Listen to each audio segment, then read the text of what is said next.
আবারও ঘটে গেল পশ্চিমবঙ্গে আরও একটি বিধানসভা নির্বাচন, যেটি আয়োজিত হয়েছিল এই বছর অর্থাৎ 2026 সালের 23শে এপ্রিল থেকে আজ অর্থাৎ 2026 সালের এপ্রিল মাসের 29 তারিখ পর্যন্ত। এই বছর বিধানসভা আয়োজিত হয়েছিল মাত্র 2টি দফায়। অন্যান্য বছর যেখানে আয়োজিত হয় প্রায় নাই করে 5 থেকে 7 দফা অবধি, কিন্তু 2 দফায় আয়োজিত হওয়া সত্ত্বেও প্রথম দফা এবং দ্বিতীয় দফা দুই ক্ষেত্রেই ঘটে গেল বিক্ষিপ্ত কিছু রাজনৈতিক অশান্তি। সেই অশান্তি থেকে ভাত পড়ল না উত্তরবঙ্গের পাহাড় থেকে দক্ষিণবঙ্গের তিলোত্তমা শহর কলকাতাও। ঠিক আছে, কাউন্সিলর হয়ে 100 মিটারের মধ্যে এখানে দাঁড়িয়ে আছো। আমাকে ডাকলো। কে ডাকলো? তুমি তো যাওয়ার সময় দাঁড়িয়ে ছিলে। আমি তো ছিলাম, এখানে থাকলাম। কেন 100 মিটারে দাঁড়াবে কেন? এই দাঁড়া, চলে যাও না। 100 মিটার ওখানে ভোট দিলে দাঁড়াবে কেন? রিলিভারের কাজ এখানে না। তো বুঝতে যাও, যদি রিলিভার হবে বুঝতে চলো, বুঝতে ঢোকো। চলে যাও। তুমি এখানে দাঁড়াচ্ছ কেন?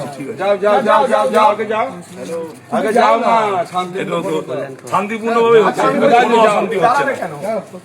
আমি নিয়ম কি? আমি কোনো ভোটারকে দরকার নেই, নিয়ম কি? নিয়ম তো 100 মিটারের বাইরে। এটা 100 মিটারের আই বাইরে। No very well. 100 এটা কি 100 মিটারের আই নো বাইরে? Very well. 100 যাবে? দেখো তাহলে দাঁড়াবে পুরো। আরে এটা তো তাহলে পুরো দাঁড়াবে। তাহলে পুরো দাঁড়াবে, পালাবে না। আমি তুমি হয় যাও, নালে আমি প্রশাসনকে জানাবো, আজকে পালাবে না। মাঝপথে পালাবে না। তারই মধ্যে ছোট্ট একটি প্রতিবেদন আমরা এই ভিডিওর মধ্যে দিয়ে তুলে ধরার চেষ্টা করলাম আপনাদের সামনে, যেখানে দেখা যাচ্ছে পশ্চিমবঙ্গের নৈহাটি এলাকার বীজপুর নামক পৌরসভা অধীনে থাকা ছোট্ট একটা এলাকাতে আজ ছিল দ্বিতীয় দফার ভোটাধিকার।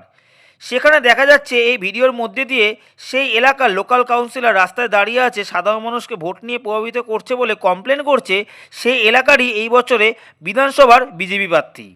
তার মতে এটি হলো সম্পূর্ণ একটি আইন বিরোধী কাজ এবং ভিডিওর মধ্যে দেখা যাচ্ছে তিনি বারবারই সেই কাউন্সিলরকে চলে যাওয়ার জন্য রিকোয়েস্ট করছেন। আবার দেখা যাচ্ছে কখনো তিনি দাঁড়িয়ে থাকতেও বলছেন, কারণ তিনি সেই কাউন্সিলরের এগেনস্টে আইনগত ব্যবস্থা নেবেন বলে সে ভিডিওর মধ্যে তিনি প্রকাশ করছেন।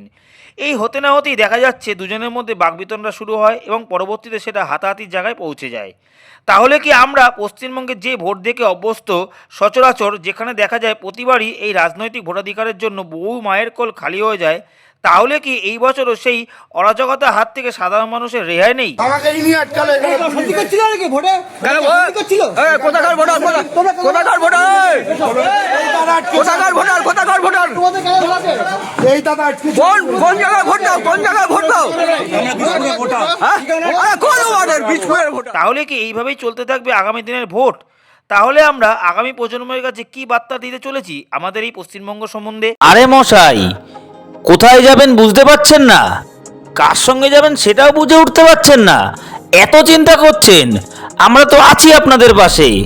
আমরা নিয়ে চলে এলাম আপনার আমার সকলের ভালোবাসার বিশ্বস্ত প্রতিষ্ঠান মজুমদার ট্যুরস অ্যান্ড ট্রাভেল। এখানে কিন্তু শুধুমাত্র আপনার বা আমার বিশ্বাসের জায়গা নয়, এটা কিন্তু ভারতীয় কেন্দ্রীয় সরকারেরও বিশ্বাসের জায়গা। তাহলে আর চিন্তা কিসের, চলে আসুন। আপনারা দেখছেন মজুমদার নিউজ বাংলা, আপনাদের সমস্যার আমরাই সমাধান।